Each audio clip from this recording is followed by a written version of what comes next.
ঢাকার হযরত শাহজালাল আন্তর্জাতিক বিমানবন্দরের ইমিগ্রেশন থেকে ডাকসুর সাবেক ভিপি সুলতান মোহাম্মদ মনসুর আহমেদকে আটক করা হয়েছে।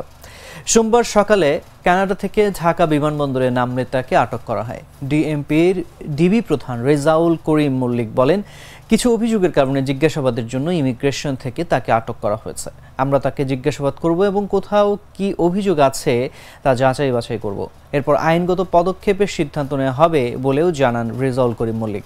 ৭৫-এর কালো অধ্যায় বলে পরিচিত ১৯৭৫-এর ১৫ আগস্ট বঙ্গবন্ধু শেখ মুজিবুর রহমানের হত্যাকাণ্ডের পরে যে কয়জন প্রতিবাদে সরব হন তাদের মধ্যে সুলতান মনসুর একজন। বাংলাদেশ আওয়ামী লীগের রাজনীতিবিদ হিসেবে পরিচিত থাকলেও বর্তমানে তিনি বাংলাদেশের নবনির্মিত রাজনৈতিক জোট জাতীয় ঐক্যফ্রন্টের একজন প্রথম সারির সক্রিয় নেতা।